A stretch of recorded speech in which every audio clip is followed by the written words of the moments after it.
Okay, so we have spent a lot of times playing with cameras, but before the invention of smartphones, camera was a professional tool used by professionals for professional stuff. But now that every single person have a smartphone, they basically have a camera. But a lot of those people don't really know what types of fundamentals these cameras work on, what type of camera are there, and how to take better photography with those cameras. I mean, there are a lot of people out there who basically have a single, a dual, triple, or maybe even a quad camera smartphone, but when you ask them what type of cameras does their smartphone have, they're like, it's a quad camera smartphone, and they don't know what type of cameras does their phone have, which basically seems like a really downside, and it seems like that the companies are robbing those people by not telling them what type of cameras are these, or by not conveying the type of information that a consumer needs in order to use a camera. So today I'm going to tell you what types of cameras are there in smartphones and how to take better photography in different conditions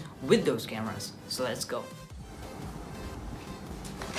Okay, so before I tell you how to take better photos with a standard size setup, I am going to firstly tell you the fundamentals on which a camera works and what types of cameras are there. Conveniently, we have one of the best configurations, a triple camera setup, and I'm going to explain you what types of smartphone cameras are there generally with the example of this smartphone. Okay, so let's talk about which type of cameras are there in a smartphone. This is a Samsung Galaxy A30s, and I've already done a review of this phone on my main channel. Actually, this is my main channel, but let's talk about what type of cameras are these. So, as you can see, there are a triple camera setup. The first camera, usually on any smartphone, is going to be your primary camera. The second camera, although it might look like a camera, it is not a camera. In a lot of the phones, even in iPhones, the second camera looks like a second camera, but it is actually a depth sensor, which is used in portrait modes in order to detect the foreground and background in order to separate the blur and the focused area. The third camera, however, is either a telephoto lens, which is used for better zoom, or an ultra-wide lens, which is used to capture insane sceneries and group photos and other type of stuff. So this is the general configuration of a normal mid-range to budget to even a top tier smartphone camera. So these are the three types of cameras that a lot of people have. Now this phone has a 12 megapixel main sensor, a 5 megapixel depth sensor, and a probably an 8 or 4 megapixel ultra wide. Now this smartphone does not have a telephoto camera, but in typical A series, not a lot of people use a telephoto lens, so an ultra-wide camera is way better than a telephoto lens in most smartphones. So now that we've talked about the fundamentals of a smartphone camera and what types of smartphone cameras generally are there in a smartphone, I'm going to tell you what type of categories of photography are there. Now first, there is subject photography or human photography. Next is portrait mode, is night mode. We also have the landscapes, and then we have astrophotography if a lot of people don't really use it, but you really need to know it in order to use it. So let's get into the first category. Okay, so the first category is subject photography or human photography. Now generally it is done with the normal photo mode of your camera, but there are a couple of tricks which are going to help you make your photos stand out from the rest. Now first things first, you always have to turn on grid lines. Now in order to turn on grid lines, this may vary on various smartphones, you have to go to settings, and then what you really have to do is just turn on grid lines. Now this is going to give you a sort of grid lining on your viewfinder. What you really have to do is keep the subject in the center and then focus. Now a lot of the times your camera focuses by itself, but if the lighting conditions are not good, or if the lighting conditions are dark, you may have to focus and then put the slider up if it's dark and put the slider down if it's too bright. Okay, so these are going to be some of the examples of subject photography. Notice that the subject is always in the center.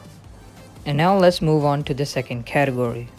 Now the second category is going to be portrait mode. Now the portrait mode is depending always upon your depth sensor. Now a lot of the depth sensor have distance depth sensing, which means that some smartphones tend to sense the object when they're 2 meters away. Some phones tend to distance the object when they're 5 meters away. This one, all you have to do is align your object in the center just like before, and just take the photo when you are ready. When the smartphone says you're ready, it means you're ready. Generally the object has to be 1 to 5 meters away, and you are going to be ready for the portrait mode photos.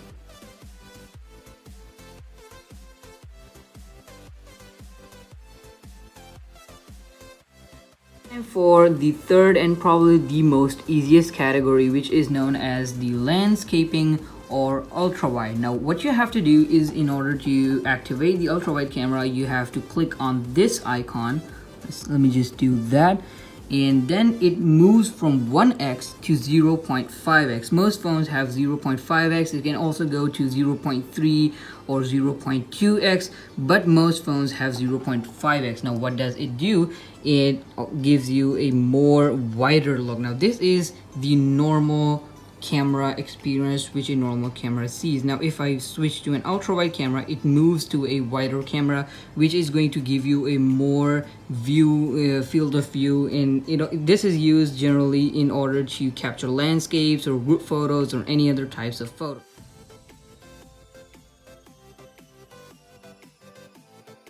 The last two categories, which are nightography or night photography and the astrophotography, are going to be taken from the same normal photo mode of your camera, and they basically depend more upon the processing power and what type of camera lens your smartphone has. So it may vary between different smartphones and between different chipsets or lens, but the core photography is going to be done in the same normal photo mode. So let's get on to the example.